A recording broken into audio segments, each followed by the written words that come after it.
Thank you for joining me for another episode of Awake And Empowered TV. I'm your host, Ethann Fox. Today I have a very special video from our 2017 Awake And Empowered Expo, the Extraterrestrial Influences panel. There are a number of really well-known speakers on stage who are taking questions from our audience in a variety of subject areas, from ancient archaeology to extraterrestrial contact to how to nurture and support the children that are in the world today.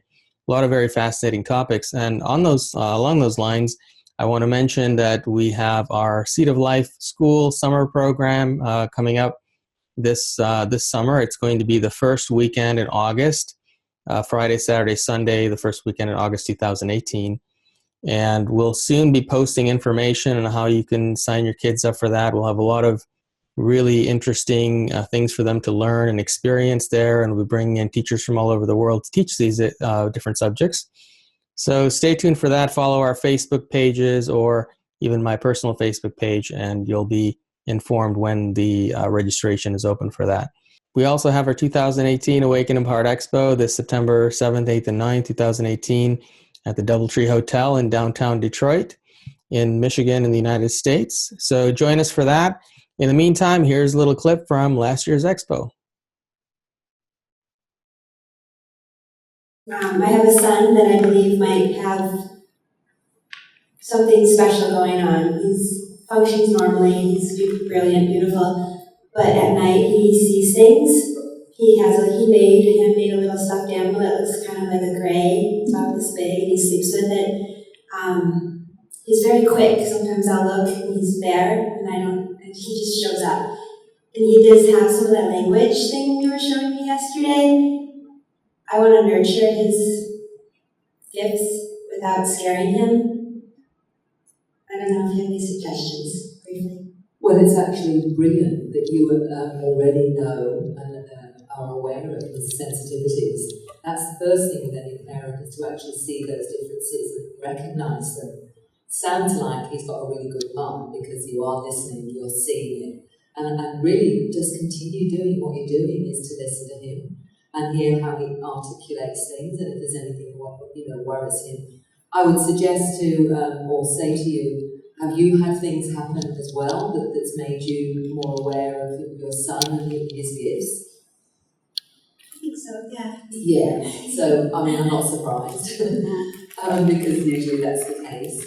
So, because of that, and because of your own sensitivity, just listen to that inner voice that tells you what to do with him, because that's going to be your best guide.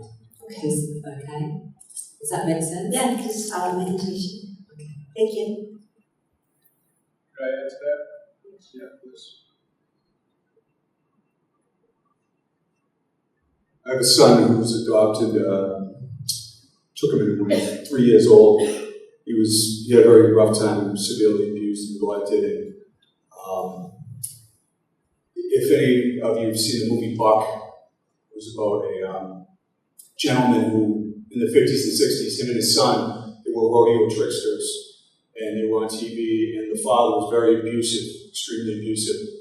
And Buck learned how to communicate with horses in this beautiful way. He's the real horse whisperer. He worked with Redfin on the movie, and he would just guide the horses and have this incredible way of dealing with them because of the sensitivity or the difficulty.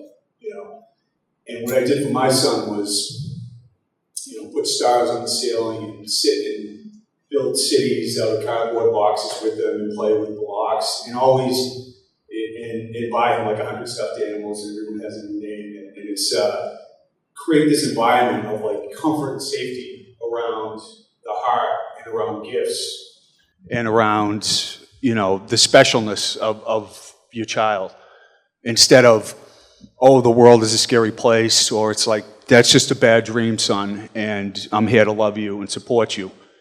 And obviously you guys are coming from that orientation, but I just found that, now my son's 22 and he lives with me, and he's, all the difficulty he's had pales in comparison to his level of compassion, his ability to see the good in people and to read people and to have special gifts, even though he has neurological struggles. So it's like, wow. This being, instead of, I don't want to get too long-winded, but he basically had reactive attachment disorder, the serial killer specification. one of the most intractable mental health disorders. And it's a long, road I took to heal him. But now, everybody he meets in his life, he meets with love and compassion. And just think of the ripple effect of that one being. And the way you can deal with your child is just, imbue the sense of safety, I feel anyways. It's my experience. Like, everything is fine and you're special.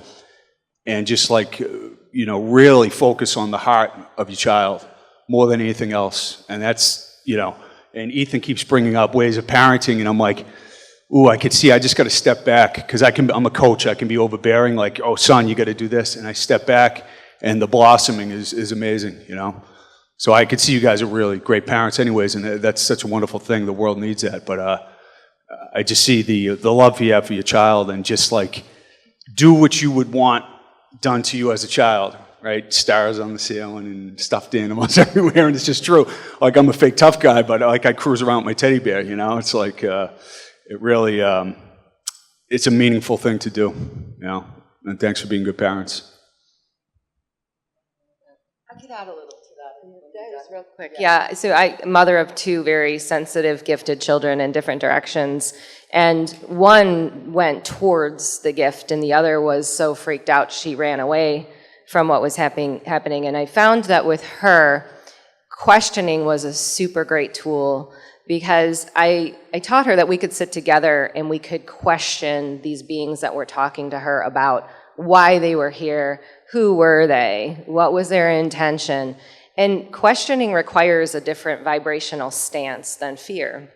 Because when you're questioning something, it's almost like an authoritative vibration. Not in a bad way or a mean way, but almost like an inquisitive way. And she was able to pull in so much incredible information that I think it blew her own mind. So now she goes towards safely, but has better experiences in that, in that energetic realm, because of the way she has learned to communicate differently. Hi. I also have a son. He's 30 now, but I'm a grandmother of two. I love children. I think actually all children are special. And so when you're being attentive and loving to your child, it's sort of, as opposed to giving them what you always wanted as a kid, see what they need and try to meet that need as they develop into their own person separate from ourselves, but feeling comforted and safe. So if your child doesn't have a pet, I would highly recommend a dog, a puppy, a cat, as something that they can share a silent communication and love with. And this really helps the children develop their nurturing skills. So as they're nurtured, they can learn to nurture something else. And I found that that gave both my children and my grandchildren a sense of ease and peace as they continue to develop and allow their specific energies to flow. Extra little thought here. And I wasn't able to hear your whole question, but I'm assuming that you have a child who's having unusual experiences with 11? He's kind of an animal. He can attract animals. He can hold bees. He can catch bees. He did land birds sometimes in the past. When he sees things at night, he's asked to be homeschooled. He's been homeschooled. And they're thriving. My boys are thriving. They're thriving. I just have this undercurrent of things that come up at night, and you sit with them or bring them back to bed safely. You don't say, you didn't see anything, go back to bed. We just ask them what he saw, sit with them and say, it's going to be okay. You need good things come our way. I'm sure everyone has that with their children. Just things out of the ordinary, and I expect it, and I welcome it. But I also want to nurture it. Now, is part of the situation that he has unusual beings coming to him? Yeah, colors. Oh, colors? Okay. Well, what I have found with adults and children, if they have, a lot of confusion or fear or sometimes even trauma about these unusual things, happening at night in their room alone, that it helps to direct their attention to how much can they observe about what's happening. What can they learn from this? Oh, like if it's beings in the room or colors, what do they really look like? Describe that. Notice next time. Do they move around? Is there sound with it? Is there a feeling with it? In other words, I think one of the ways that I have found that can help people get past the fear part of it is to direct their minds to really notice, almost like doing research. I mean, an adult would think of it more as doing research. Oh, I'm going to notice everything I can possibly notice here, and I'm going to remember this. It's sort of a way of taking back your own power, that I'm not just here a victim of whatever this unusual thing is, but I'm really participating and I'm taking hold of it in some way for myself. I'm gaining for it myself.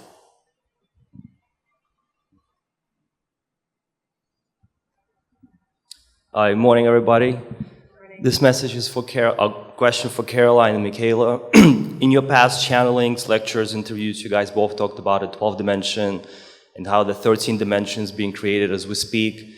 We have a picture of a solar system right there, galaxy over on this side, and we have Andromeda galaxy moving on a collision course. We have Triangle galaxy coming around us. Is this like constant movement? Does it end somewhere in your contacts with ET? What do they say about, does it just continues to expand? Does it collapse back on itself? Is this changing? Like we talked about Sagittarius shift yesterday. Is it going to change again? Like, does the universe end? Is it, what's the answer, I guess would be the Thank you. From my perspective, based on what I've channeled, I believe that this universe was designed to continually expand. And we were created in the likeness of that expansion. So we're the microcosm of the macrocosm in our own lives, expanding the consciousness of the universe. So everything that we do in our experience here on this planet has a ripple effect on the expansion of the entire universe. And so I do believe that new dimensional realities are created of that expansion. And I believe that planet Earth was created of that expansion. So I do believe it's a continual process.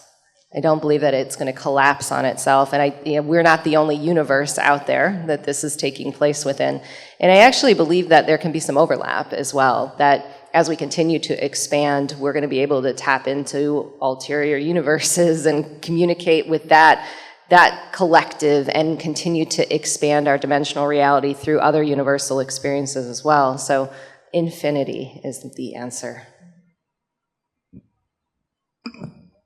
Hi, good morning. I agree that the universe is continuously expanding. However, I feel that at this time there's something very unique and different that is happening.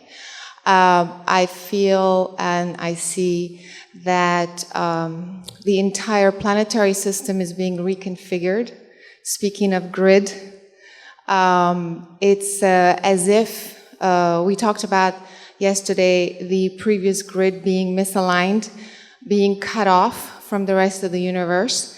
And now the new grid structure is reconnecting not only planet Earth with the rest of the planetary system, but the planetary system is now repositioning itself differently within the galaxy. And of course, that effect is a ripple effect. It affects the whole universe. Also, I want to say that a lot of people wonder why Earth and why, what's so special? It's not that special. Well, it is.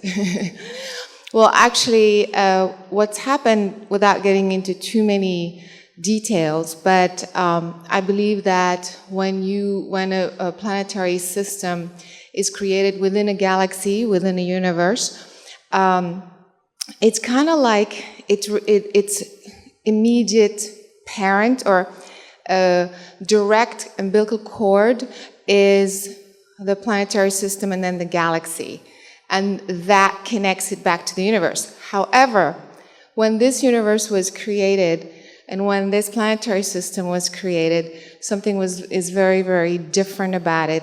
It's sort of an experiment, but not in a bad way, in a positive way.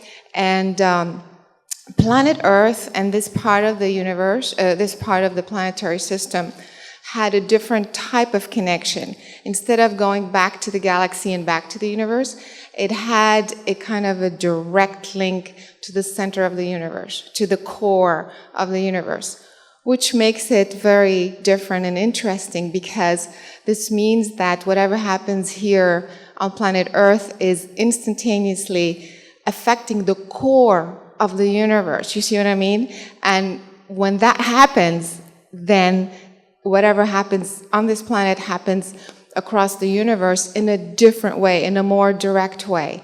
And again, I've been working on this for many, many years, and now I'm just crunching the answer into something very concise, just to give you an idea. But that's the reason why the position of the Earth within this local universe is extremely unique and important. And that's why we're all here. There's a bunch of different types of beings who aren't even meant to incarnate. They're not even meant to ever come to a planetary system, but they're all coming from different parts of the universe, and in fact from other universes, specifically to fix that, if you will, to reposition it correctly, so that it continues on its course of evolution and continues to move the entire universe on that course. And as you well know, the planet was completely isolated. It was stuck. And that's the so we are at this juncture, and that's why you see all these crazy things happening that seem unusual, and they're kind of unusual. They wouldn't be unusual if they were happening sporadically or as a cyclical thing, but we're observing them in this short period of time, and they seem odd. So that's one thing, but I also want to add something about dimensions, because I hear a lot, we're going into the 5th dimension and 12th dimension, and to me it doesn't really work this way. The grid system is multidimensional. So even here, where we think we're 3-dimensional, we see, this is 3-dimensional, your body's 3-dimensional, but you access multidimensional all at once. You don't kind of graduate to 4 and then graduate to 5th. You know what I mean? So when you're focused on your 10% brain capacity, you're tapping into just the 3-dimensional aspect of the all that is. And as you expand, it's a range of dimensions that you're expanding into. You see the difference, as opposed to going linearly, 5th dimension, 6th dimension. And then when you are able to use your full brain capacity, this is when you are tapping into multidimensionality all at once. So you can go to any point within the universe instantaneously with that full brain capacity. That is multidimensionality, you see? So that's, to me, how it works. Was that helpful? Jim, question for you while everybody else is waking up.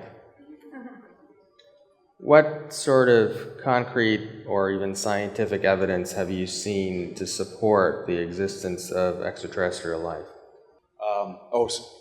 Ethan's question is, what evidence is there for, does science have for extraterrestrial visitation? I actually met Eric von Daniken a couple weeks ago at the Edgar Cayce conference that I spoke at, and he's a really nice guy. I think he's 82 years old. And I know the sins of production from creating television shows myself, where it's not a scientific document. It's entertainment. You're trying to do research and tell a story at the same time.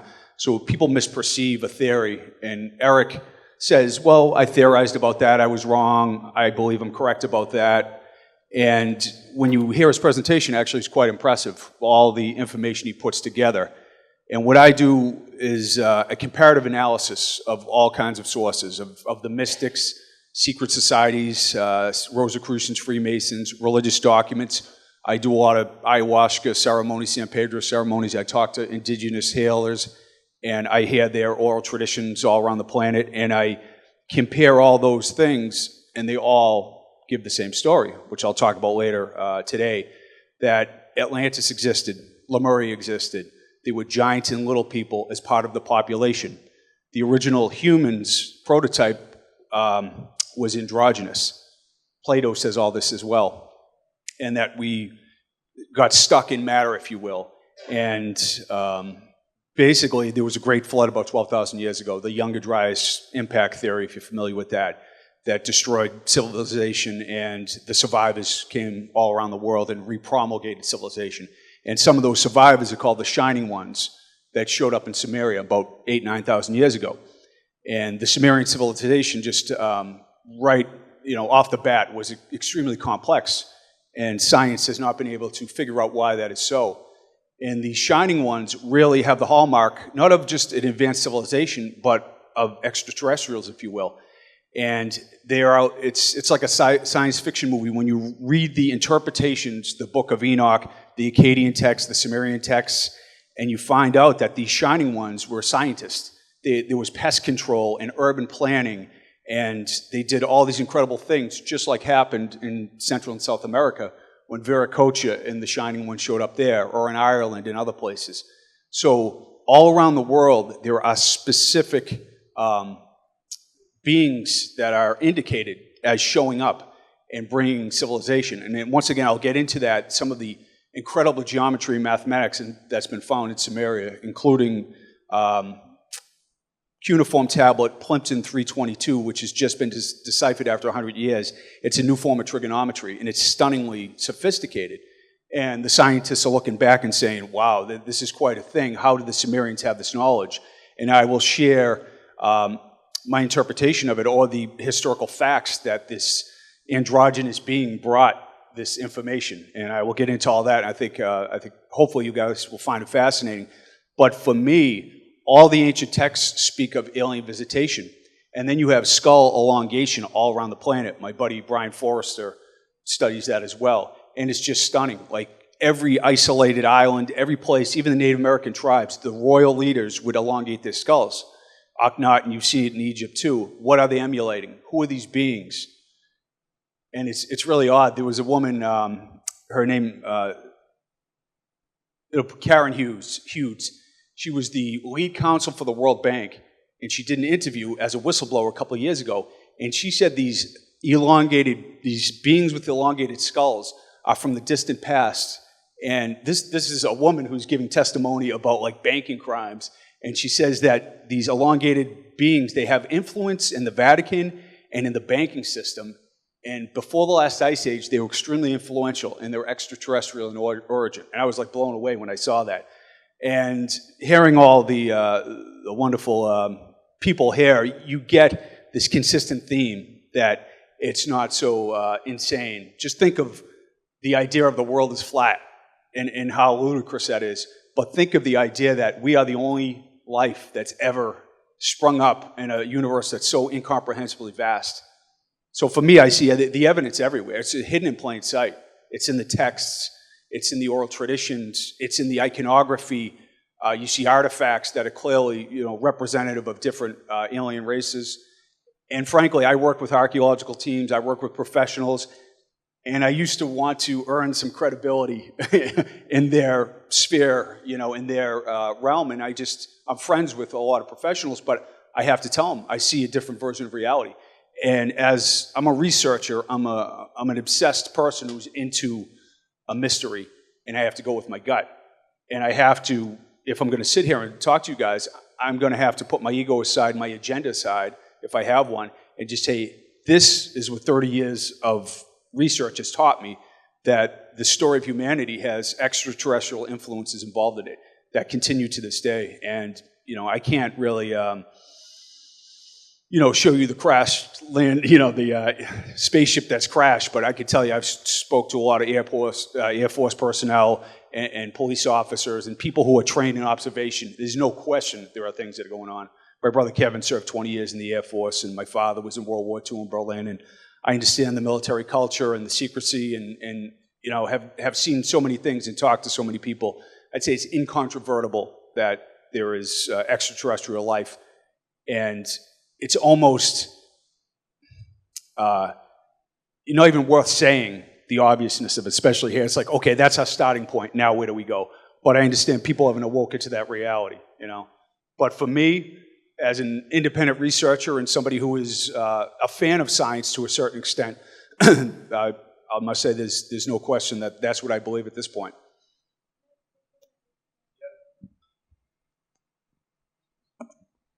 For those who don't know, I just finished a documentary film called E.T. Contact. And in the process, one of the folks that we interviewed was a professor of microbiology, and he's a geneticist at Stanford.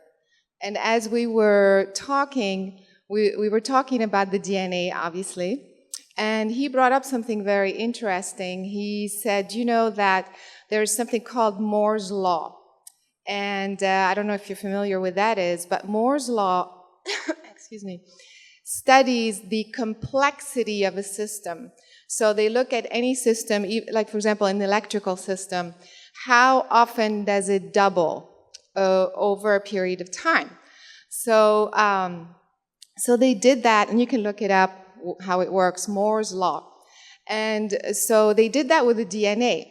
And so they took the human DNA and they retraced back linearly over a period of time.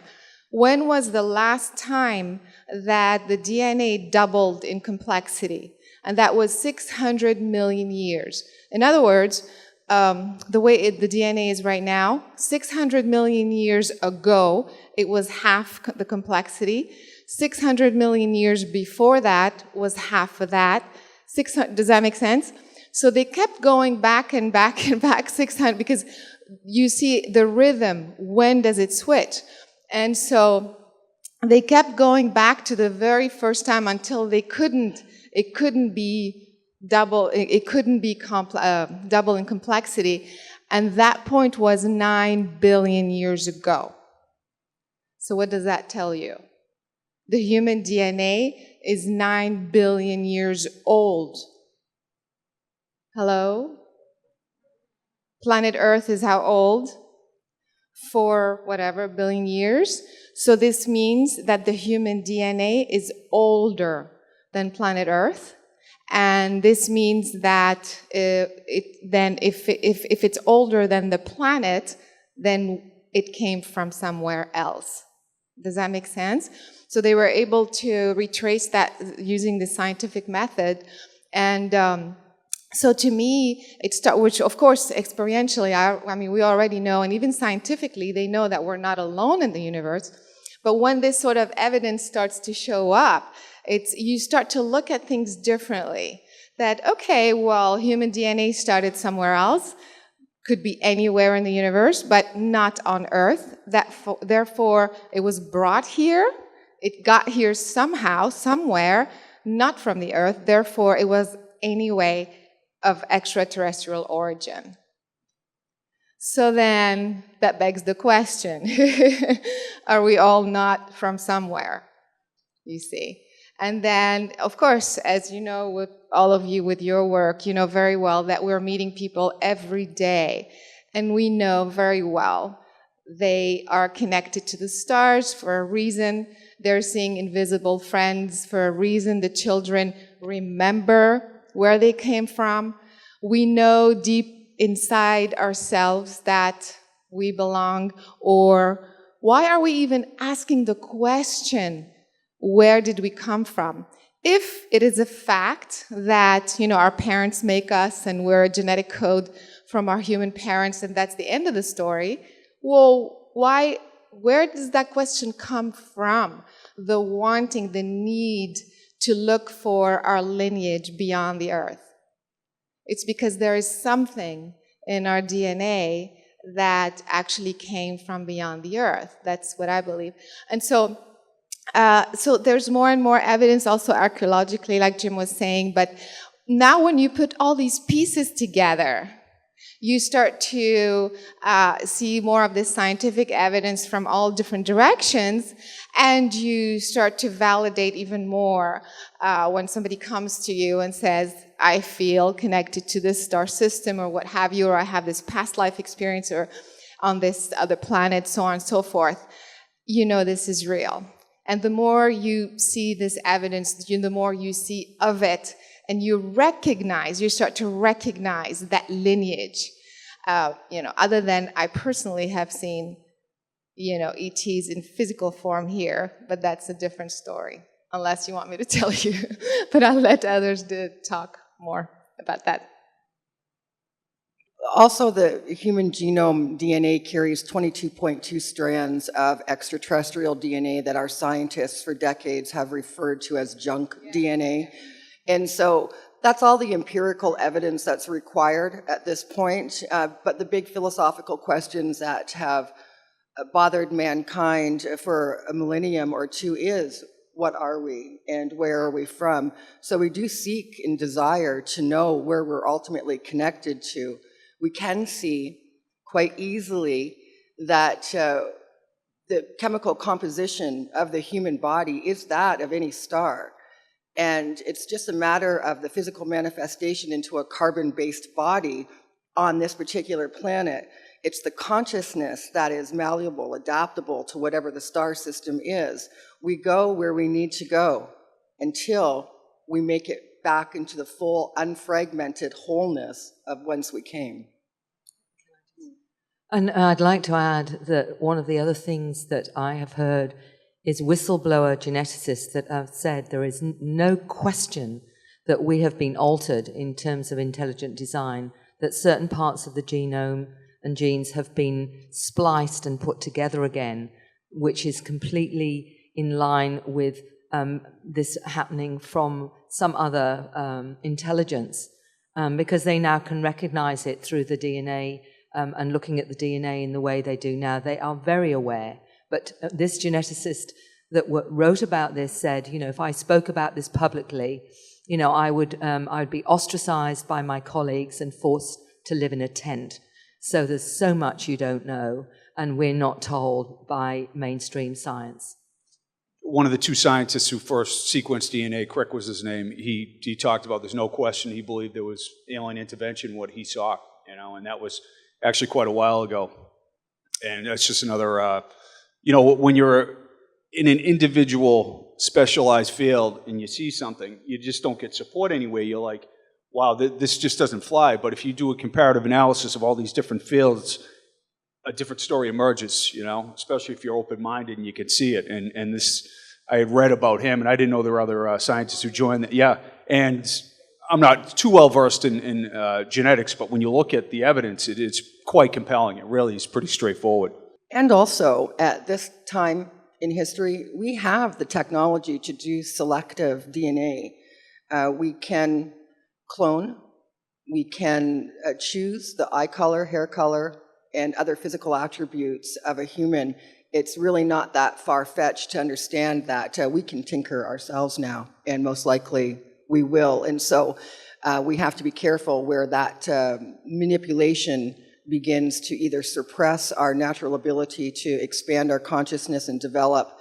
We have to keep our eye on science. I'm a huge science buff myself, but we have to also be wary that just because we can do something doesn't mean that we necessarily should. Well, from a whole different point of view about this subject, for the last few years, my work has included a lot of knowing of people who are ET human hybrids living here on the Earth. And these are wonderful people, full of many, many talents, special abilities that most of us don't have. They're very excellent. And they have a lot of contact with the extraterrestrial beings whom they have some genetics from. And they were all made to be hybrids by these extraterrestrial beings. So in all cases of the 15 or so whom I know very well, these hybrids, they have a variety of extraterrestrial species genetics in them. And so when they visit with them very frequently, it's a very positive experience because these beings feel like they're family, like they're real family, even though they were born here on Earth of human parents. But they've learned from these beings that they've had many, many previous lifetimes as those kinds of beings. And one of them, a woman named Jacqueline Smith, she does what she calls a star origin reading. And she gave me one in return for a regression. And she is able to look at a person and tune in psychically, clairvoyantly, whatever, to see what the soul lineage is of that person from the very beginning of coming into any kind of incarnation, eons ago in many cases. And so she can see when you've been in the celestial realms without a physical body, and when you've been a mantis being and a dolphin-like being and a Sirian and an Arcturian and an Andromedan, a mantis being. And from my experience of her doing that, it absolutely made sense that that's where we came from. And with every little episode she told me for my soul journey, I just resonated enormously. Like, oh, that's why I love the mantis beings. That's why I had to swim with dolphins a number of times here, because I was that kind of being. I was a mantis. And so anyway, it's wonderful that that's coming out more, that from that point of view. And also as a regression therapist, when I first got into this work, which was past life regression therapy back in the mid-1980s, to my great surprise, without ever having considered that there were other beings in the universe, I thought that was science fiction and didn't pay any attention to it.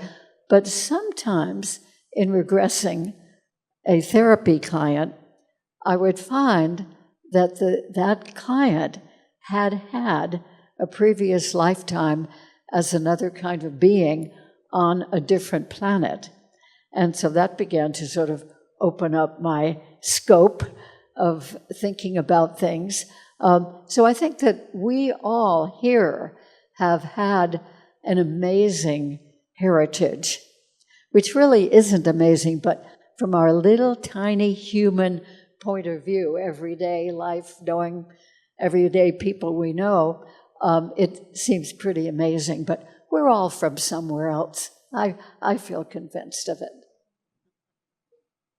I know we have another question, but I feel like I'll just input really quick, because what I do is very similar to the reading that you had. And in session, what I find is that information in our DNA is so incredibly valuable because we're constantly integrating this new information. So as we raise our consciousness, that information that's within our multidimensional DNA, it actually becomes a part of our human experience. So what I often find is as we go through transitions, or all of a sudden we're changing direction or changing our work in some way, it's because we've tapped into that information. And these beings that assist my readings will actually show the connection between what we've chosen on Earth. And it's usually the things we love. It's usually the things we love to do, like art and music and science and research and technology. We brought those gifts and abilities and passions with us from these other dimensional timelines, and they're showing up here for us. And that's the really beautiful thing, I think, that's held in that multidimensional DNA.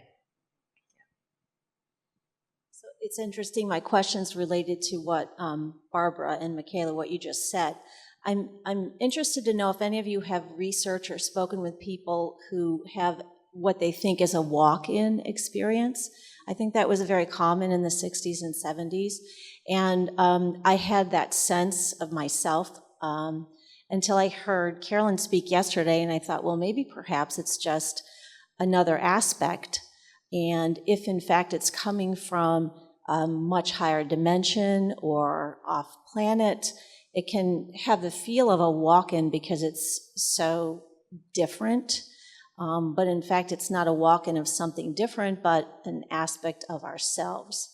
So I'm interested to know conversations you've had and whether some people say, no, walk-ins never happen. It isn't something that happens, and then others say, yes, I had that experience. You know, when we're doing this work, I'm sure we all feel this way, it is such a joy to share some of what we're discovering.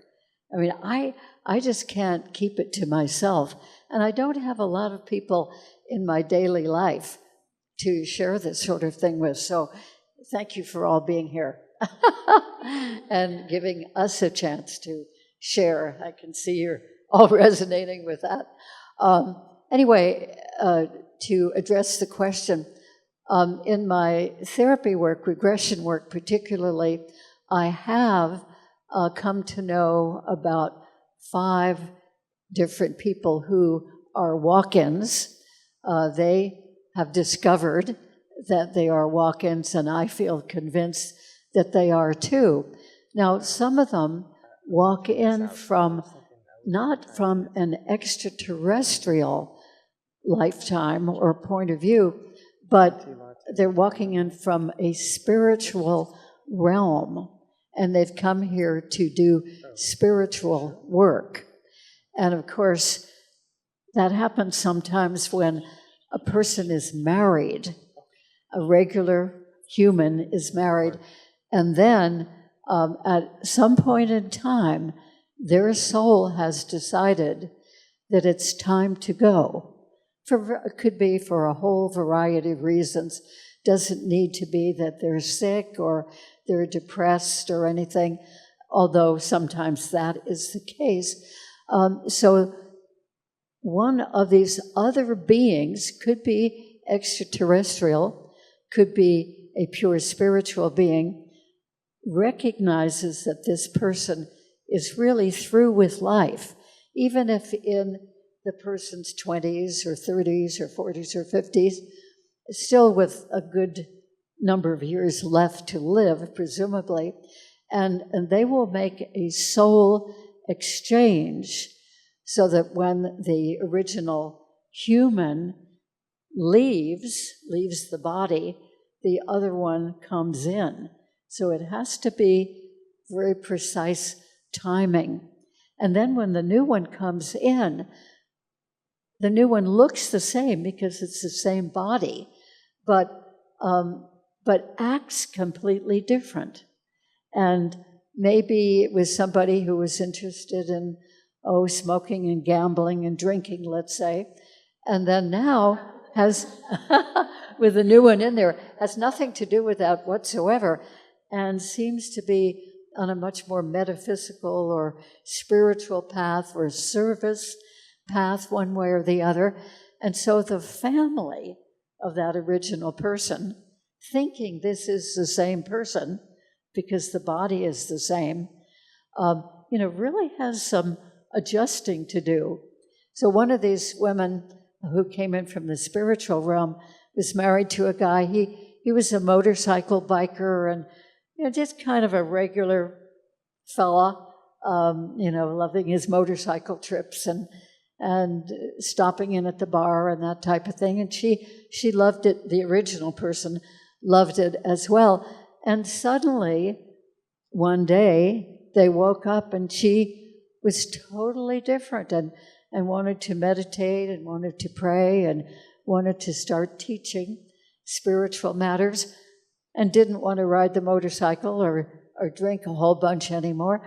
So that I met them when they were right at that crisis point when he was thinking, boy, she sure has changed. I mean, overnight she changed.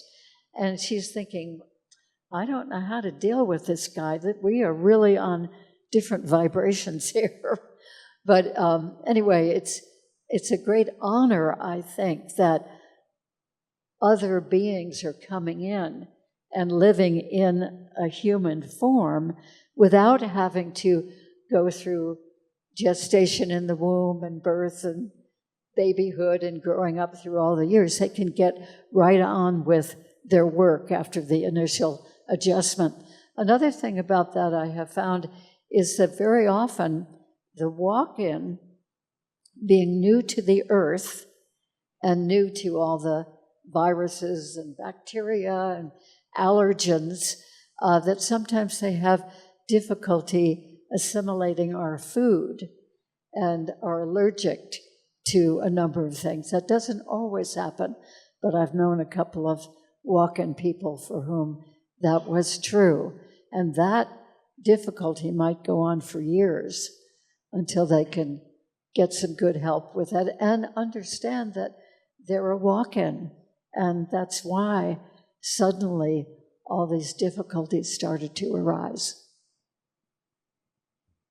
I've definitely had some soul walk-ins in session that have been very similar to what Barbara's talking about, but I also have another perspective on this that's been coming in, and a lot of my channeling talks about the new grid that Caroline was discussing in her presentation, and I feel like that new grid, because it's multidimensional, we have this new time-space reality to tap into other aspects of our soul vibration.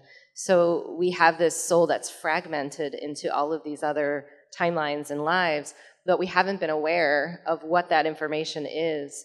But now, collectively, we can tap into that information and we're beginning to integrate it. And I believe that that's why maybe that phenomenon was so much more prevalent in the past, and it's becoming far more, I don't know, integrated with our collective because we're awakening, you know? And I think the awakening process is really the integration of those timelines and that information. And that's why when our consciousness and our vibration changes, we change so much. Our lives change. We can change on a dime. Things can happen, and, you know, relationships, money, the place that we live will completely shift because we've stepped onto a new timeline that's more integrated of these fragmented soul pieces. I am working with a man right now who is convinced that he is a reptilian extraterrestrial walk-in. Where is the lady that asked the question? There you are. Hi. And yes, I think that a soul can be a walk-in, but I believe that there's a specific reason for it that goes beyond a mere exchange of a cultural experience. So the reptilian entity, I asked, why would you walk into a human experience? And he said that he felt that at this time on the planet, the reptilians were getting a very bad reputation in that all of them weren't as, you know, bloodthirsty seeking as maybe they're thought to be, in that he wanted to come to create a more neutral understanding to explain the different species of reptoids. So he felt that he had a purpose, and quite frankly, he did change. And in 1 minute, he was one person, and then quite frankly, the next minute, he was another. And everything changed. The food that he ate, where he lived, he moved out of a relationship, and he has become in service not only of humanity, but he's in service of a larger understanding. So it does happen, but there's a moment and an agreement and an understanding. And generally, a soul who has a walk-in and they're switching, they have had a past relationship. And it's generally not their first time that they've done that. So they get to experience the vessel of the human body. And a lot of people, me included, I remember quite clearly the first time that I came to this planet, and it wasn't being born, it was a full adult. And not saying that that's a walk-in, but I have an absolutely clear, distinct memory of everything. And it was in 1 second I was here. I remember the process of coming as well. And so it does happen. It's not a big deal. It's just unusual. But there's a bigger reason for it. And I might suggest to you that you have a hypnotherapy session and a regression to perhaps even going to the defining moment in this lifetime or a past experience when that happened, just to give yourself a little bit better clarity as to what the purpose was for. Then you won't have to guess, is it true or not true? I'd like to just add to what everyone's been saying. I'll tell you one lady that told me that she was a walk-in, she was in her 60s, but the difference was for her that she remembers quite distinctly coming on a cylindrical craft. She was 9 feet tall, blonde hair, blue eyes, telepathic, and she absorbed nutrients from light. And she said the biggest challenge for her was walking into a 3-year-old girl's body and not knowing that she had to speak verbally and that she had to eat. And so for a little while, she really, really struggled just to understand this is how it operated on this planet. Fortunately, she was left with a little being to help her, but she said it was a real, real struggle to learn how to be human. And one of the things that she knows she does is very regularly she goes up to her galactic family and she actually tells them what's going on. She calls herself a kind of undercover kind of agent. And she said that she hadn't felt that she'd met many like her, only once when she went to China, and she remembers in China meeting this little Chinese lady, and they had this instant recognition that she was another one, but most beautiful, aware soul. But she said, I never talk about this to anyone. I never share this with anyone. And coming back to Earth, not always in human form, I was regressing a gentleman once who wanted to know a past life, and he instantly saw himself at Atlantis, but he wasn't human. He was actually a dolphin. Hi. So I assume you saw the presentation yesterday. I was talking about parallel aspects, that sometimes you can come to the Earth and kind of split yourself in several aspects, depending on the type of consciousness that you are. In other words, you could be born here in America, and at the same time, another aspect of yourself could be born in India or what have you. Or another aspect of yourself is still within the planetary grid, meaning within the Earth plane, about to be born. And that's how you communicate, like we said earlier, and what Micheila was saying. So the typical scenario for me that I see in terms of walk-ins is usually it's the same person. In other words, you are here right now in physical form, and another aspect of your being has been kind of in the background, waiting for the right time. And at the right time, the part of the consciousness that's in your focused in your physical form is leaving, and the other aspect of you is replacing it. So it's really you, part one, and part two coming in. Does that make sense? And you do that because there's certain things that you need to accomplish up to a certain time. Let's say you have to be a mother and, take care of children and do certain things, maybe up until you're 40, and then after that, your focus starts to be different. So that's how you coordinate, you orchestrate this switch. And actually, I'm looking at you right now, and you're exactly at that time. The switch is not totally final. It's still happening. And I feel like you had to come here and get more understanding of how it works. Is it even possible? And to facilitate the process. And I think it's going to start to integrate more and more moving forward. Do you relate to that? Yeah, exactly. But, even though sometimes it's instantaneous, but even though you could feel a switch, but it continues to, the integration is not necessarily the switch. So it kind of starts, and then you integrate more and more and more and more. So in your case, that's how it works. To me, I usually, even for the cases where you see a reptilian coming in or what have you, I still feel it's the same type of lineage. Because think about it, if it's a one type of lineage and another type of lineage walks into your lineage, it's almost like it's taking over as opposed to a walk-in the sense of you switching with another aspect of you or with another similar lineage being, which serves a different purpose. occasionally you're going to have a child that prematurely dies, and then you'd have another entity that would kind of take this opportunity. But the typical scenario is what I just said, is for you to continue the next chapter of your own journey.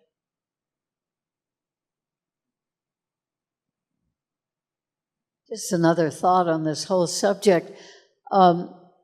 With 3 of the walk-ins whom I have come to know, there are many occasions in which, although they're living their life here now in that body originally of someone else, but there are many occasions when they go back to where they came from briefly, maybe for a couple of hours or a few hours. And the first woman I discovered this with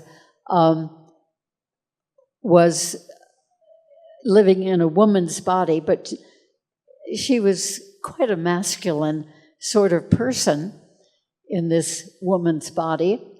And she went back frequently to her ship, her craft, and was the commander of a fleet of crafts. And so she had great authority when she would go back there. And then when she would come here, she couldn't act like that, but she had those impulses to be really in charge and to be sort of grandiose compared to the people around her. And then there was another woman who was a walk-in, and she immediately started doing metaphysical teaching and got her family that she had walked into to support her and help her to found a metaphysical bookstore. And she would go back sometimes, usually at night, for 2 or 3 hours, and during quote-unquote sleep, but this would happen. She'd go back to be with her original extraterrestrial beings and be with her father, who was a commander of that particular fleet.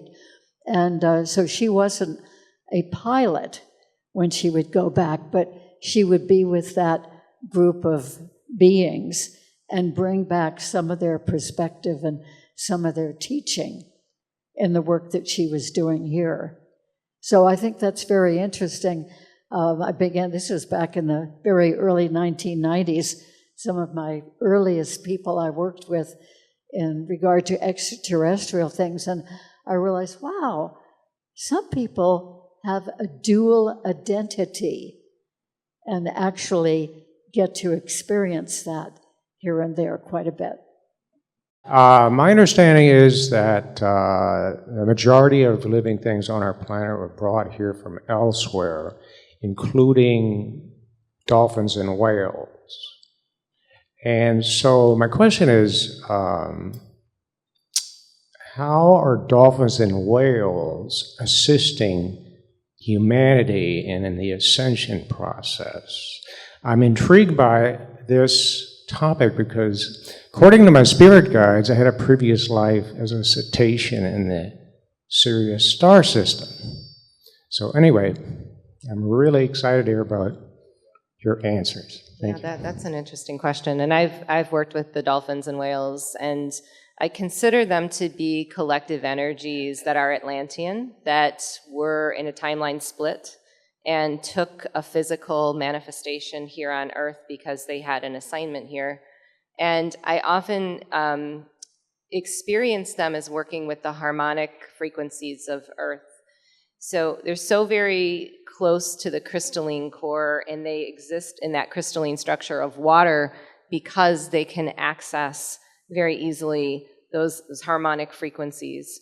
So I find that they have multiple assignments. I mean, all of us are working in different areas collectively and as individuals, and I believe that all races are similar to that. They don't come for just one purpose.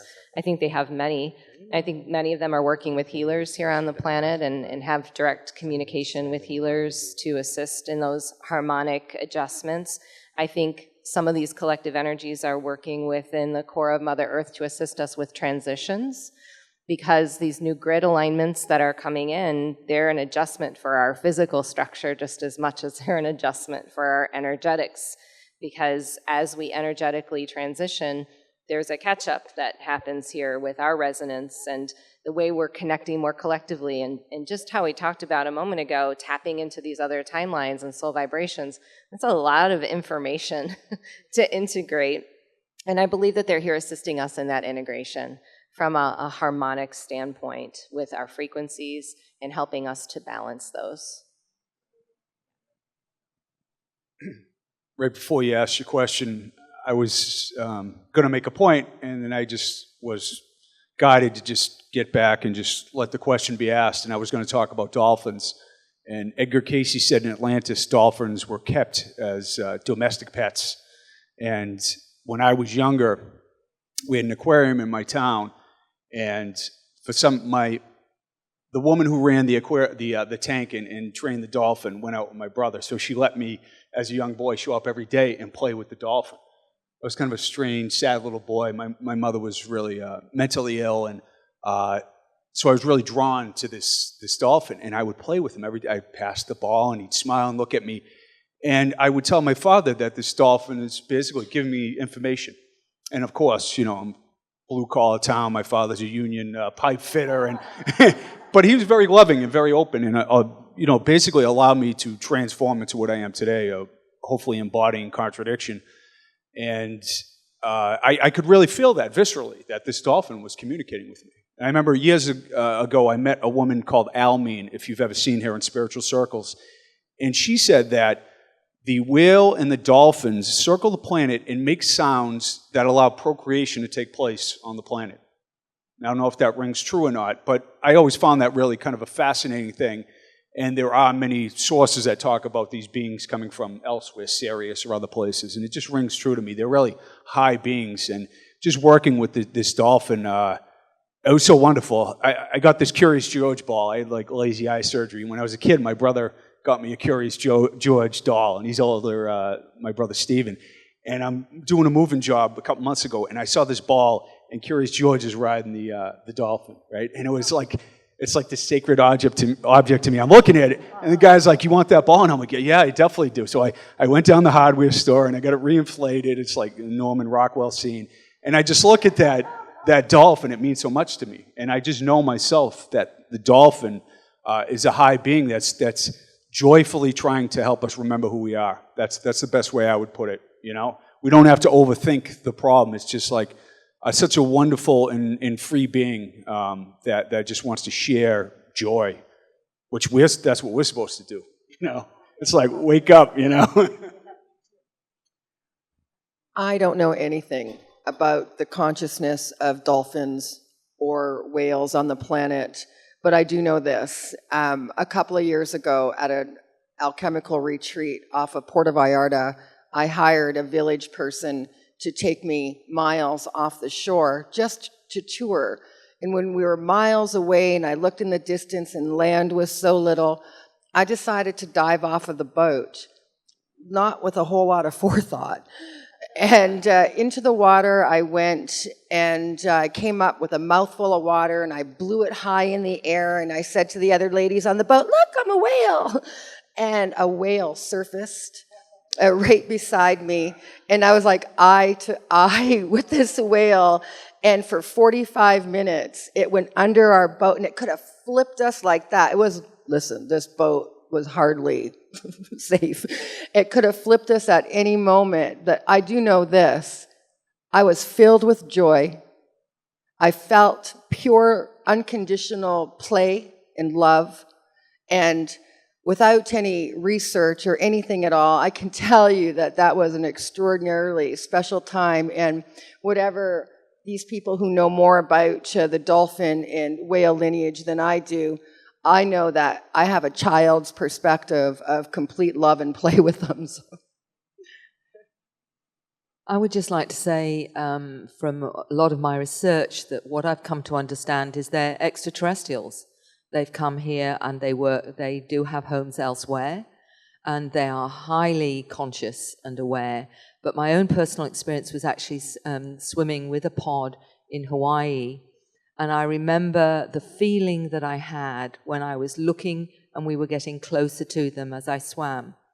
And I can't tell you the feeling of emotion that I felt that was really incredible to feel. It was like somehow I knew them, and the feeling was that it was a very deep knowing. And I can't explain my emotion. I really can't, because I love dolphins anyway, but I couldn't explain that feeling of somehow being really connected to them. And that is my own personal experience, and it was quite profound. So for that, I am very sensitive to feeling that they are very highly evolved beings and they're here to help us. For me, I think the entire animal kingdom is here to work with the earth, to facilitate different aspects of the actual earth ascension, speaking of ascension. So, for example, birds are working with the magnetic field of the planet.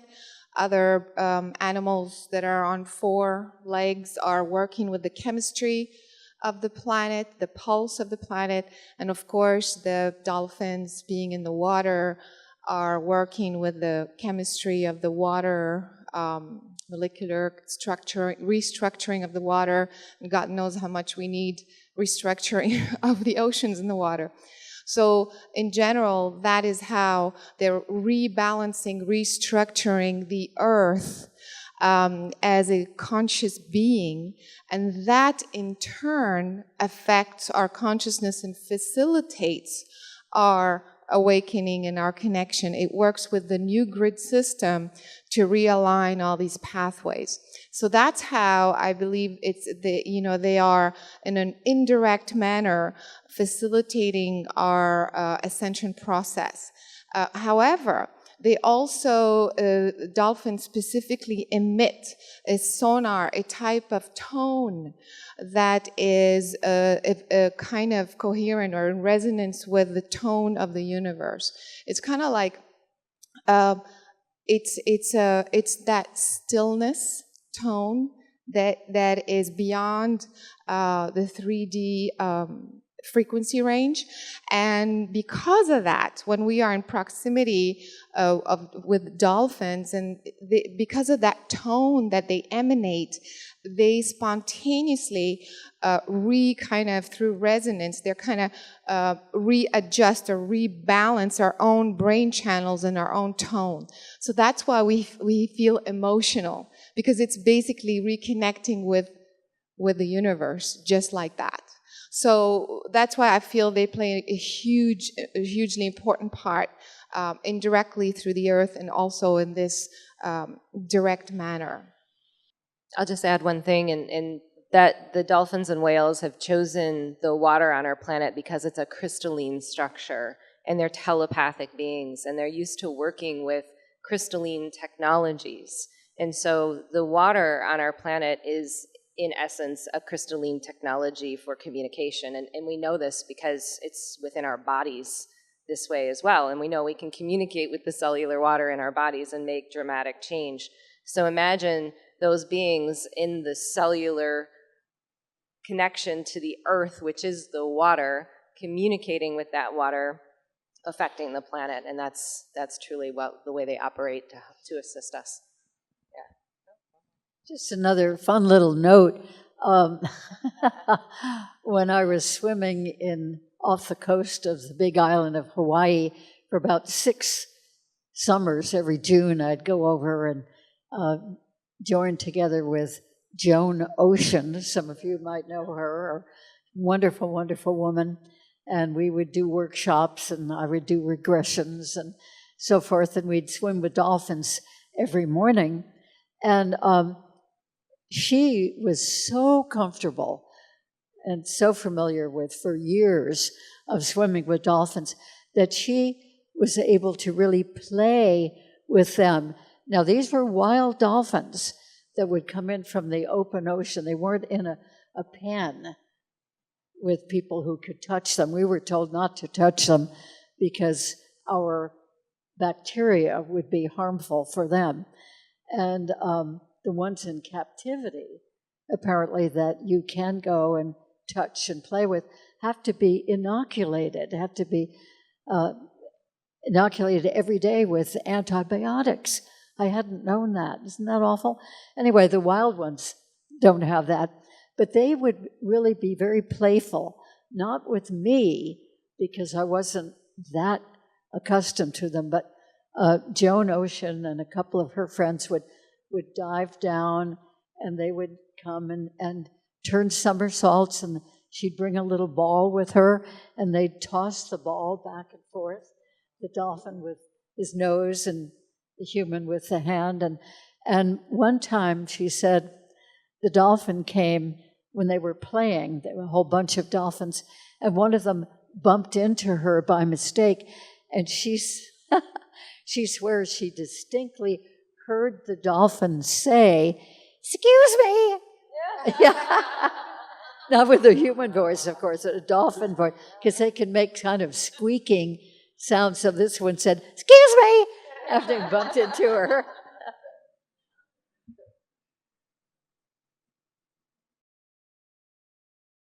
Hello.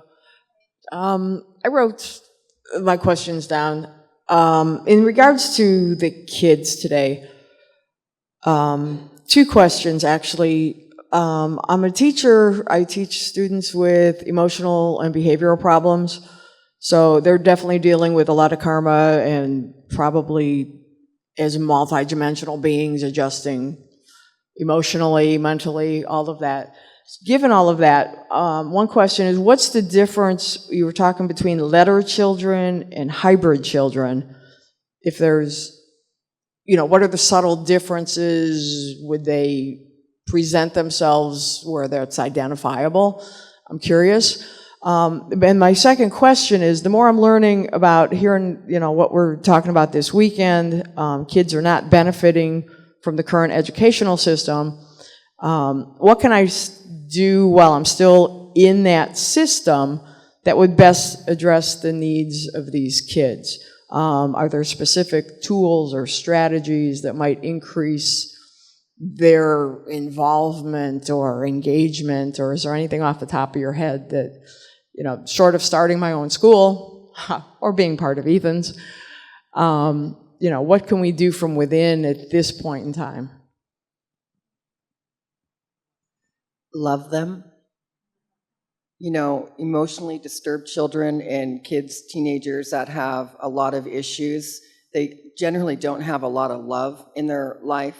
If you could love them, show them that they can love themselves, this will help them reach their highest potential.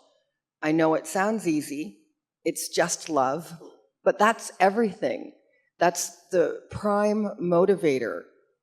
And when you can let the children see that they're more than they think they are, they're more than the environment that they live in, that they can do better and co-create their reality, allow them to see that they're not limited by the neighborhood or the income bracket that their parents come from, that because that they're downtrodden with issues, that doesn't make them less than anything. It just gives them an opportunity to rise higher. Love them.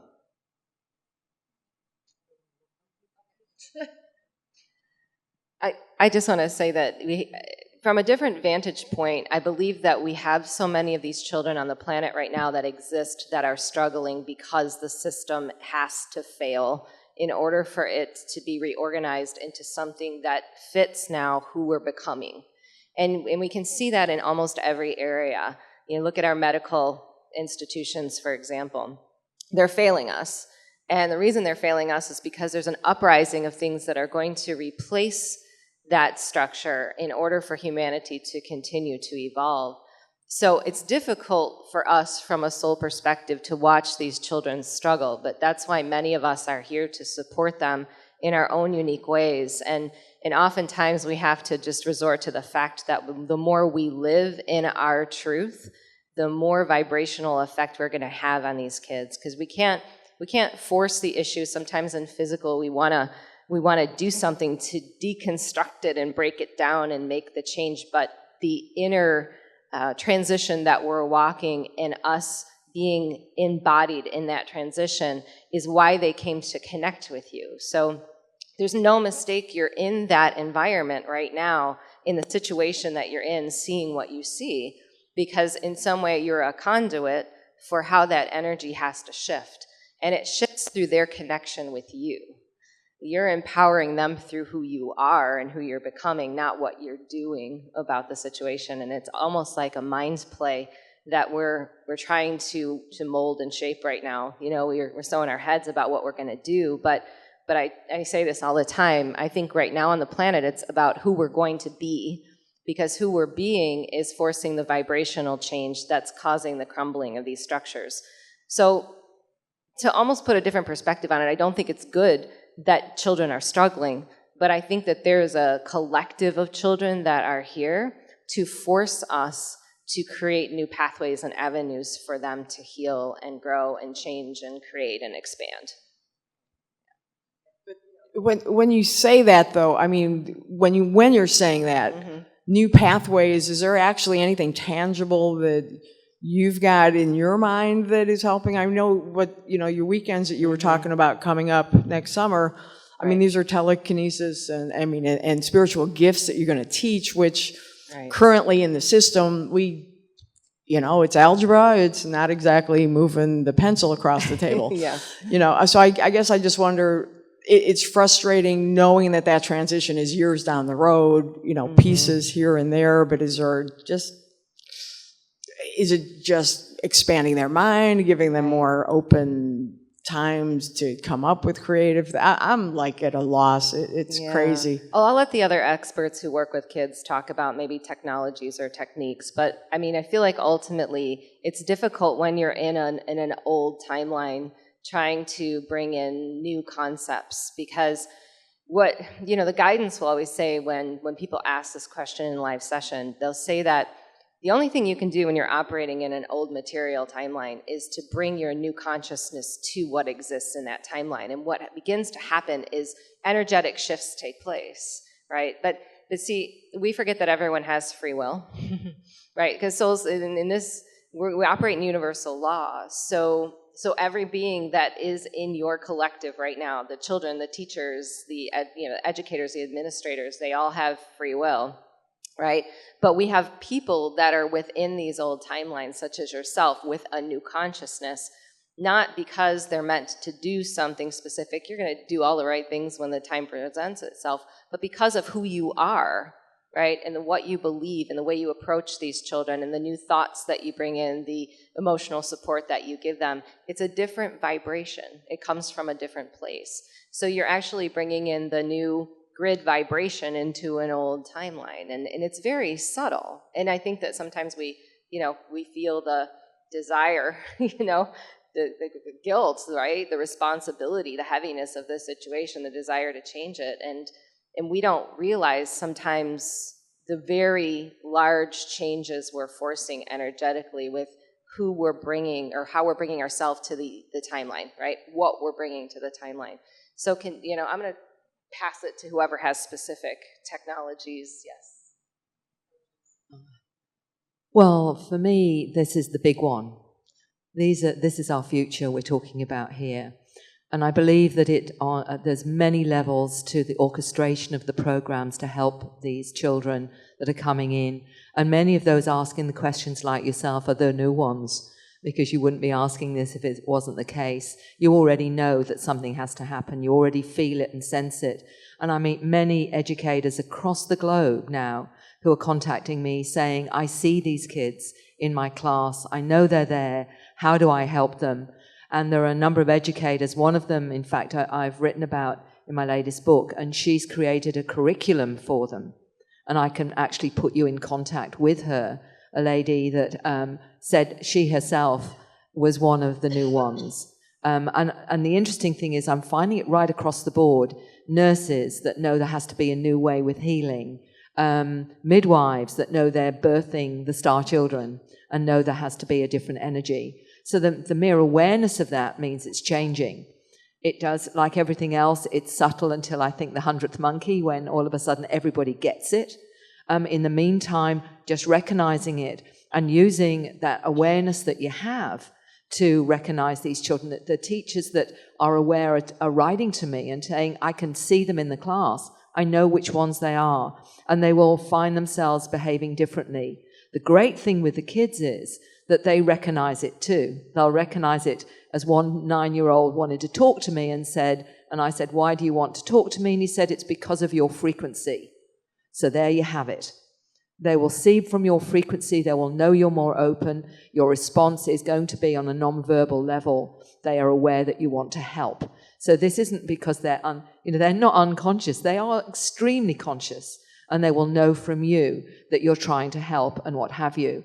I have talked about this, and I know Ethann, it's one of his really primary motivations as well, is how do we support them through the transition that I believe is happening right now. And one of the ways that I've looked at the new education is this. These children will be teaching us what they need. In other words, it will be an environment where we create the environment and they tell us what it is they need so that we can provide that, so they can be all they can be and to teach us.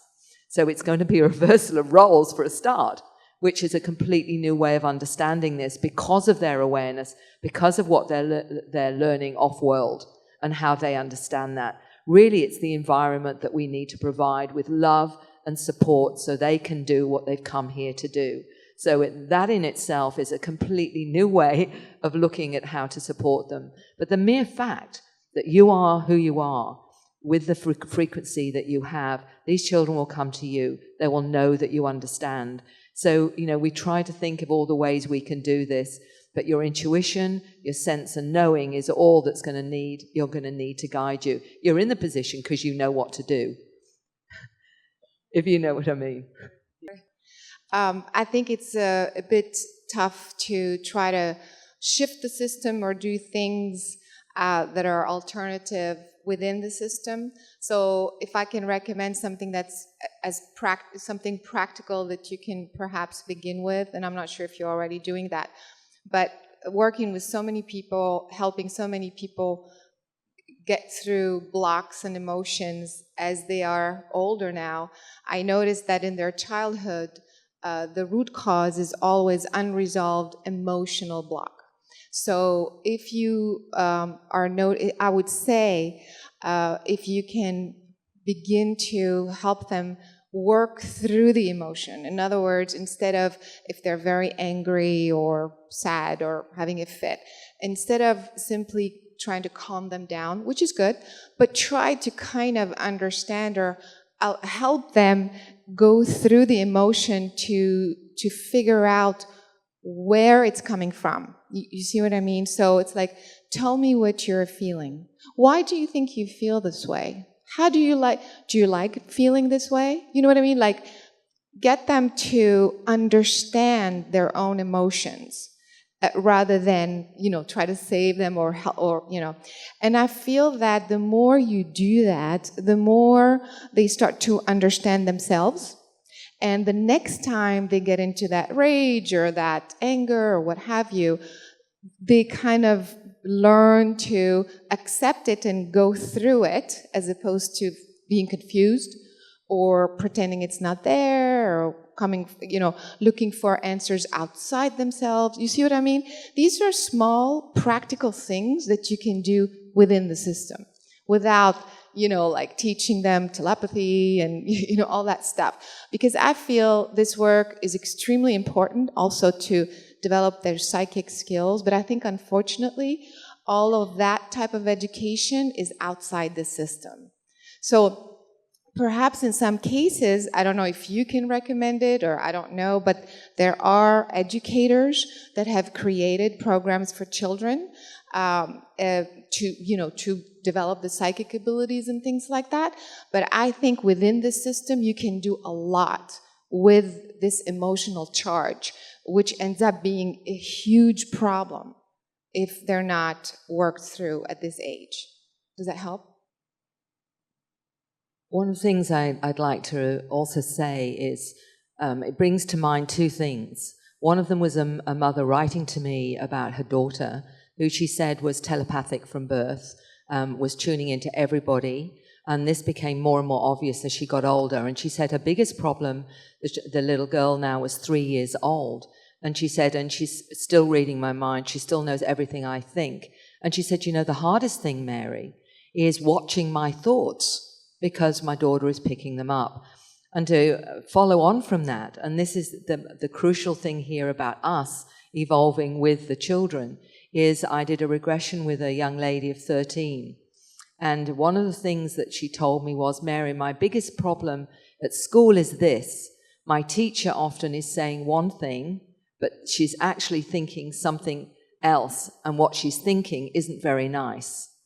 So what this says to me is we really have to upgrade with the kids, that this is us coming from that pure thought of love and acceptance, not just saying it, but actually being it. And this is how it's going to change. Does that make sense? Okay, the other thing I'd like to say is in terms of the letter people you were mentioning, and also the hybrids, my suspicion is that the hybrid is just a more awakened individual in the sense of their hybrid nature, because we're all hybrids. But some of us are more awake than others. And what the young man that I spoke to, who talked about his own hybrid nature at 16, was explaining, because we have all the input from these our ancestors, the many ancestors that have put in their genetics within us, as our frequency rises, then we start to resonate at the frequencies of those particular genetics, whether it's Pleiadian. If you've reached the frequency of Pleiadian in you, you will feel Pleiadian. Or if you've reached the frequency Arcturian, then you will feel Arcturian. Although we have everything within us, and we can ultimately relate to everything. So the letter children really are just showing us that they're wired differently, and they're wired differently because they're more awake multidimensionally. And that also will lead into, if they're supported, the understanding and knowing that they're not from here and that they're connected to these many different species. So it's really a matter of how awake they are, I suspect, more than anything else. Does that make... Thank you. I'll just add something really quick for those of you who don't know. Flower of Life has a conscious youth movement, and similar to what Barbara talked about with the hybrids getting together and feeling like they were family, we've seen that with the youth. We've connected, we started here locally with the local program where we got kids together who are interested in talking about connections, ETs, telepathy, all these things, and they're amazing. Talk about teaching the class. We don't need to teach anything. They run the class. But we started to expand this out internationally, and so we got kids together from age 9 to 18 on a group call twice a month. And what I began to notice was when you let them run the conversation, they'll begin to talk about what's going on in school or things that their parents want them to do and how hard that is on them, or the guidance they get about that. It was amazing. They were showing us pictures, drawing pictures of their guides and beings and how they come in at certain times and assist them through things. And I feel like just having that outlet for them was so valuable, putting them together with other kids that might be having a similar situation where they can express that. Because what we've found, and the roadblock that we've come up against, is a lot of these children have parents who aren't necessarily awakened to these issues and what's going on with them. So it's hard for them to exist in that educational structure and not have the support of others that understand what's going on with them. We're going to have a kids camp we're planning next summer, where we're going to get these kids together. It's kind of like a Harry Potter themed camp where we're going to be teaching all these really cool things. Well, we're not going to be teaching them. There'll be outlets for spiritual art and telepathy and all these things that they already know how to do. So, I was a coach for a number of years, and I learned the best way to deal with kids was, I'll also say I dealt with troubled at-risk youth for a couple of years as a coach, and part of a mentor program. always lead with something like that's a positive. In basketball, for instance, it was like, you're very good at rebounding, but you have to work on your left hand dribbling, to get even better. And that opens the reticular center and allows the information to come through. It's like, you feel good about yourself, and you're open to hear maybe something that's a little critical. And I learned that, because at first it was like, there's a lot of coaches, they're successful at first and then they burn out, like Bill Parcells in the NFL. You just ride everyone in a negative fashion, and it temporarily brings out, that response to perform, and then it just dies off because there's no love and inspiration behind it. And, I found that the best thing, because I struggled with the same things that you struggle. I want to change this whole system, but it's more bring out in the person, in the student, what they love. Oh, you love horses. Let's talk about that. Oh, I'll bring it. I got this book at the library about horses. It doesn't have to be something that's happening in the school. It's like pinpoint what it is the person loves. Everybody has these loves that sometimes you don't even know what they are. It's like, I'm just focused on staying alive and earning a living, But the reality is that love is what inspires you in life and mitigates anxiety.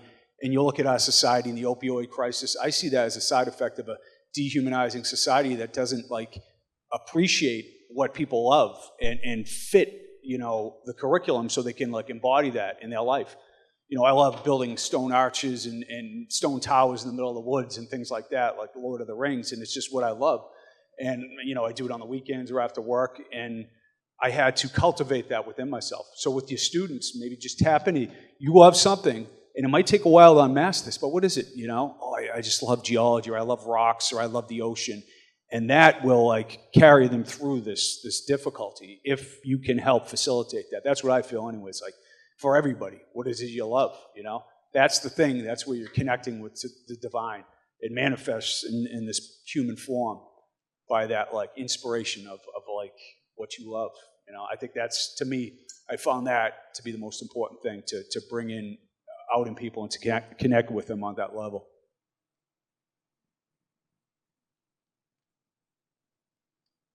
Thank you. Those were all very impactful. Can you please share or explain the contrast or difference of the Nacals and Elohim? These are two different conscious. They want to understand the difference between the Nacal and the Elohim, what they are. Yes. Or who they are. Oh, interesting question. Well, I've experienced both of these forms of collective consciousness when I channel, but I believe collective consciousness is very subjective, vibrational, and always changing. So it's hard to nail down or pinpoint, and I think that's the chronic question. People want to know, well, who were the Anunnaki? What did they do? What are they responsible for? And I think similar to the human race, every collective has a variety of different experiences and vibrational timelines, and it's hard to nail that down and define it the way that in our human mind we want to define everything. But we ultimately bring the definition to everything in our lives anyway. So with that being said, I believe the Nacala is a 12-dimensional or multi-dimensional council that existed in Atlantis, and I believe that they had oversight over a variety of different technologies, as well as ensuring that those technologies were beneficial for that collective energy. Because what I noticed about these councils, like the Nacal, oftentimes they function in a one intention. So they operate a little differently than we do. We think about ourselves and our families and our kids, and we kind of operate in this linear world, but these Nacal type collectives, they're in a love-based frequency. And in a love-based frequency, they've integrated a lot of the tools that we use separately, like the emotional body. And that emotional body functions for the benefit of the collective. So when things like technologies are coming into the collective of Atlantis, these councils are ensuring that they're in the highest integrity to be used for the benefit of not just that collective, but the entire universe. Because as we talked about, everything that we're doing is expanding the entire universe. So these councils were present and formed for singular intentions that would benefit the entire collective in the universe based on activities that went on in these collectives. So that's who I believe the Nikal to be. And some of these ancient collectives are made up of a variety of different races. You know, the Nikal, I feel, was more of an Atlantean collective, but I also work with a Council of Light. This Council of Light is made up of many different races. Again, love-based frequency, singular intention, and that is to make sure that information flows through the grids in a beneficial way that does not disrupt other races and beings and create timelines that are a problem for humanity and for everyone else. However, in doing this, they will not step on anyone's free will. And everyone, all these races, they operate in different planetary structures with different universal law. Just so happens here on this earth, we operate in free will. So I get this question a lot. I know I'm going off topic, but I'll get back to the Elohim. I get this question a lot. Why don't they just come here and change everything? Because they can't. Why don't they just come here and clean all this up? When are they going to do that? Well, they would love to do that. But what we don't realize is a lot of what's happened here, it's not just about that one ocean. It's not just about that one war. These things are all connected to other things. So they come in and change one thing, there's a ripple effect that goes beyond that timeline. So free will is really free will. They come in and tamper with that, that's going to have changes that are going to affect everybody. So the way they do this is they activate the grids, they activate the crystalline core of Mother Earth, they give us information through channels and other sources, they help us to rediscover history through raising our vibrations so we have more information to work with. The Elohim, a little different, and to be honest with you, maybe I'll defer to some others here on the panel, but I've had the Elohim come in. I believe they're very connected to the Christ consciousness. They operate more in an angelic realm. They feel very intentionally directed on the soul frequency and the way that we create. I believe there's a variety of master teachers that make up that collective, so it's not just one but many.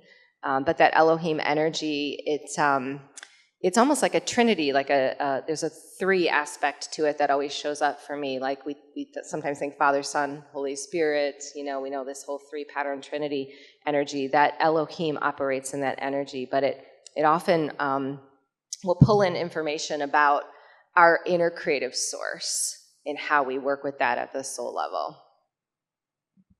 There's a hierarchy of, or levels of awareness and consciousness, and the groups are just all trying to do the exact same thing, which is to propagate the expansion of consciousness without trampling our free will, allowing us to walk the path that we're destined to. Having them sweep in and clean up our problems doesn't help us. It's up to us to figure out how to do it. Otherwise, it's like a parent always cleaning up after their child.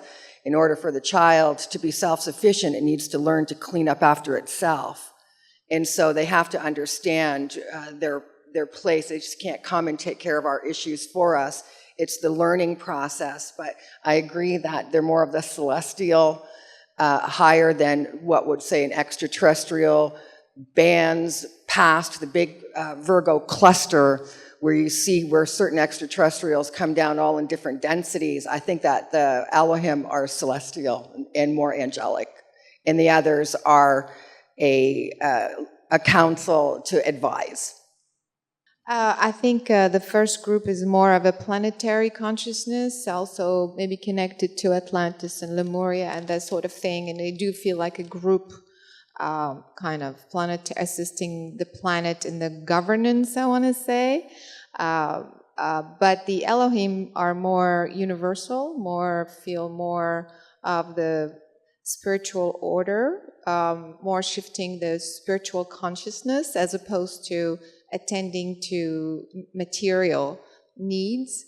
So to me, that's the two differences. But just another quick thing to add to what these two lovely ladies just said, which I totally agree with in terms of, because I get that question too, like when are they going to show up? Why don't we see the spaceship, land on the White House lawn or whatever? I mean, again, this same thing. It's like we don't need a Band-Aid because the Band-Aid is going to wear out. Unless you shift the root cause, which is consciousness.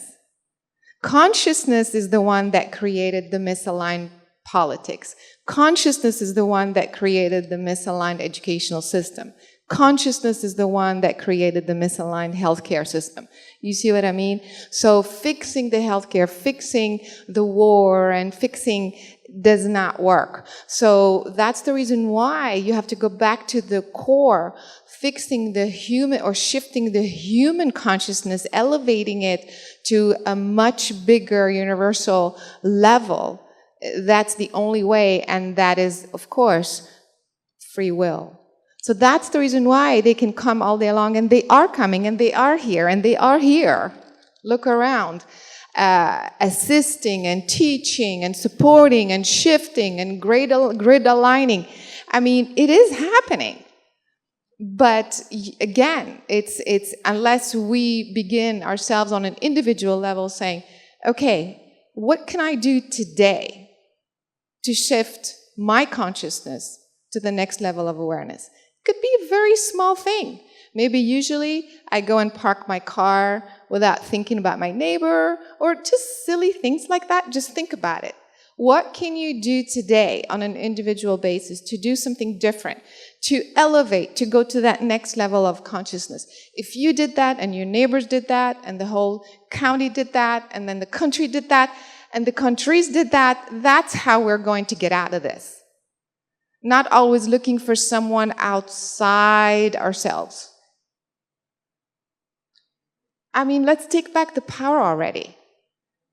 You know, we are the ETs. Who are we kidding?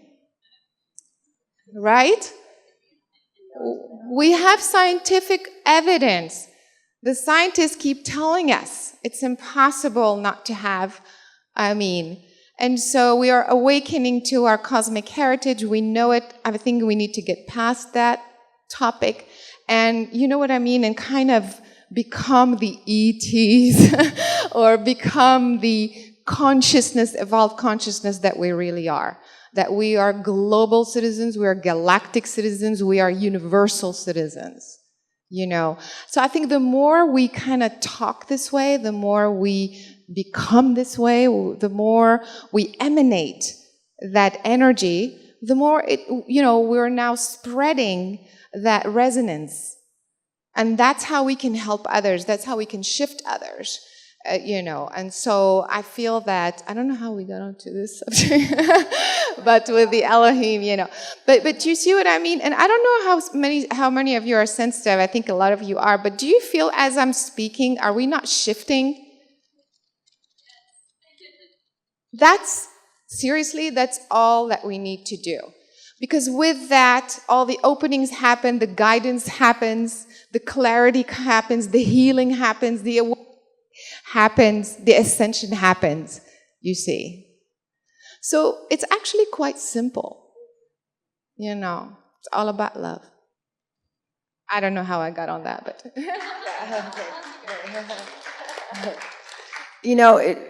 Don't be afraid to have a breakdown. Let go of all the emotional baggage and look at it as a breakthrough. You have to break a few eggs to make an omelet.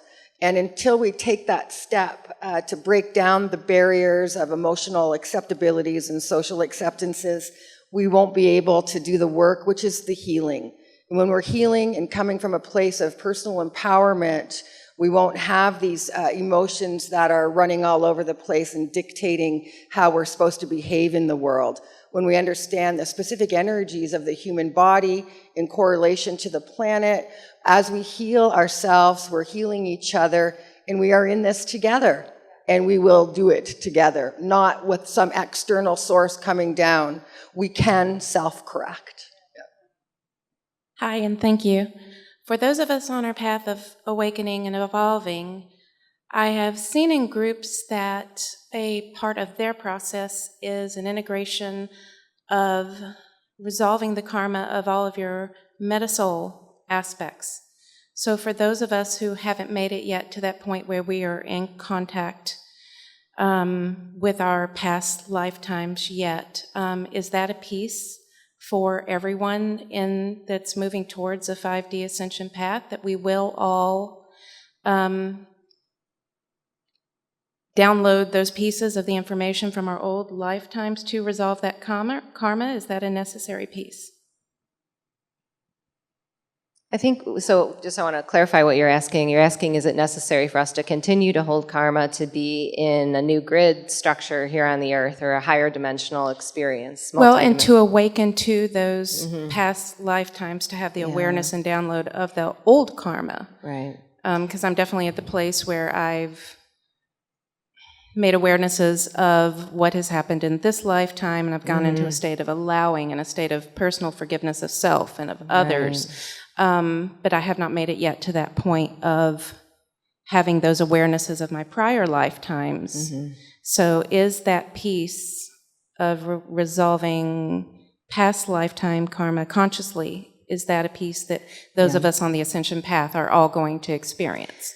I kind of have a different perspective on karma and healing karma. And we've been in that realm for a long time. We've been going into the soul, and we have all these cords and past timelines we have to resolve. And I kind of think that's endless. You know, I feel like when we go through that area of our record, we could heal forever. There's so much there.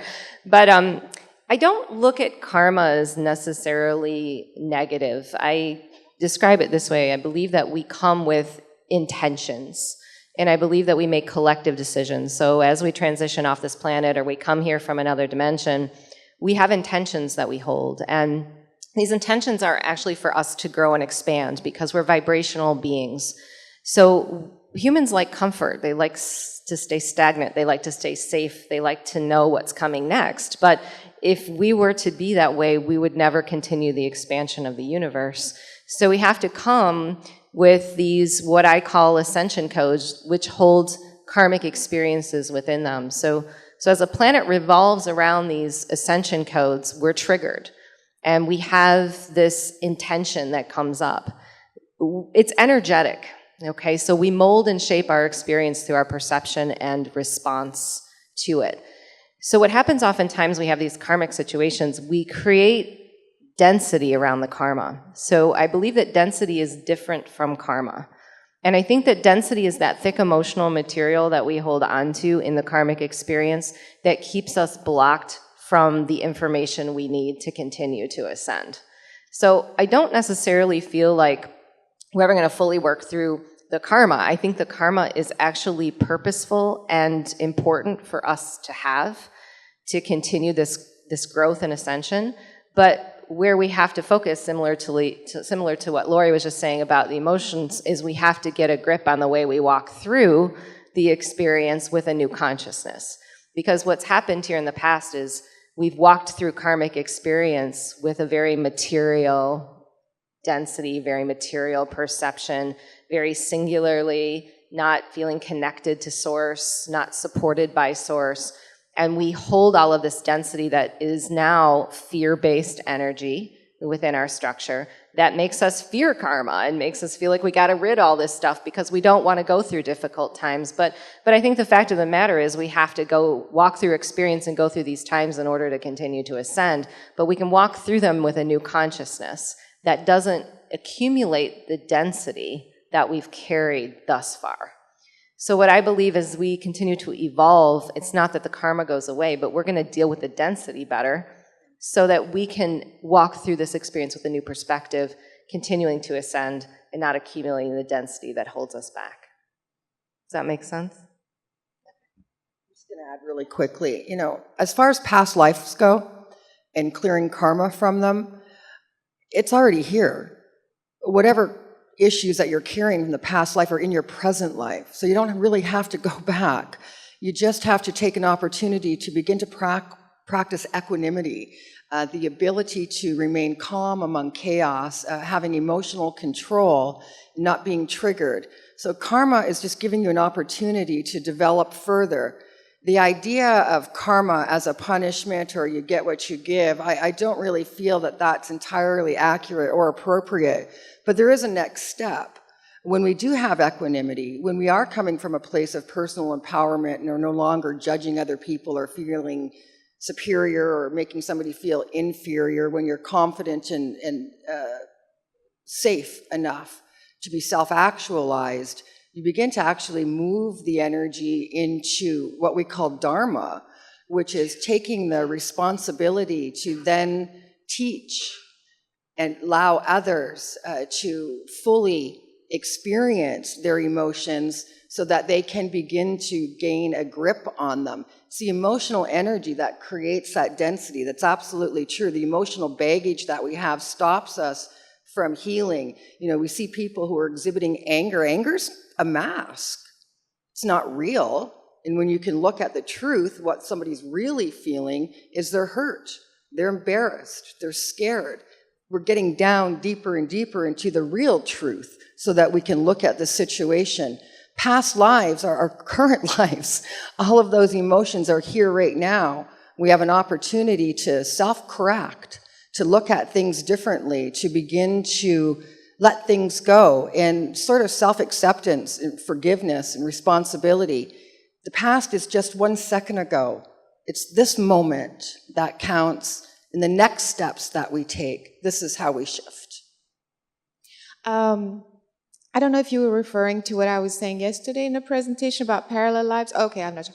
But again, I agree that karma is not a law of punishment, because in some cultures you think, oh, you did that in a past life, so now you have to suffer. That's not at all my understanding of it or my experience of it. It's just simply things that you didn't complete or master in a past life or parallel life. But I believe that in terms, going back to your question, in terms of ascension or mastery, if you will, I think there are different steps. The first step is this aspect of your being, this human aspect. And your past lives, normally, like Laurie was saying, come through this aspect. So if you were to work on this aspect, technically, you would finish, complete what's happening for you in this lifetime, what happened in your childhood, resolve all of these things, your current issues. And then your other past lives will actually filter through this being. So you don't have to travel back and, although there's nothing wrong with it, I'm just saying that technically, even if you were to focus on this aspect at this moment, the rest will come through this aspect.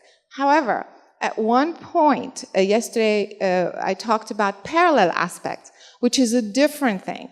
So once you've resolved all of these karmic issues or, from current and other lives, then at one point, you, to me, I feel like this is the final step of mastery. It's like the graduation step.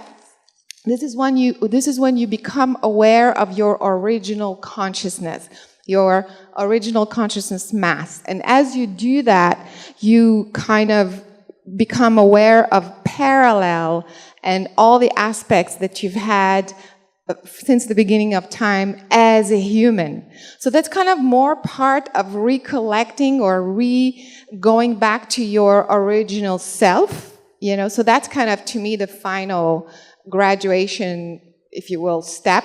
And once you have that recollection, you are kind of complete in a way, and that's, to me, the mastery or the ascension, because you kind of, on Earth, become your original mass, a consciousness mass, before you left wherever you came from.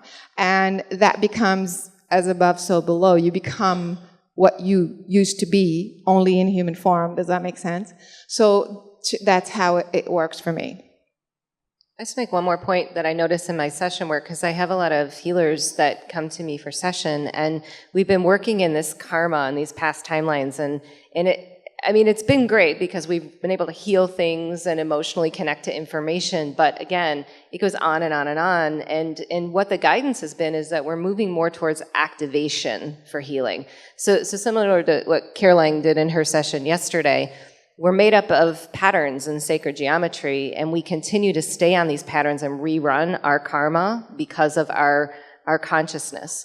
So we can override those patterns very easily when we're activating information, as opposed to having to go into the density, go into the past lives, review all of that stuff, because we kind of can get stuck there, So activation is the new way of healing, which is overriding those negative patterns and having to focus in that past life stuff to move into where you're going next, which is a new consciousness, a new timeline, right? Reprogramming, great, yeah. Thank you. Thank you, everyone. Unfortunately, that is all the time that we have for today. Give it up for our presenters, Caroline Cory, Mary Rodwell, Laurie McDonald, Micheila Sheldan, Barbara Lamb, and Jim Vieira.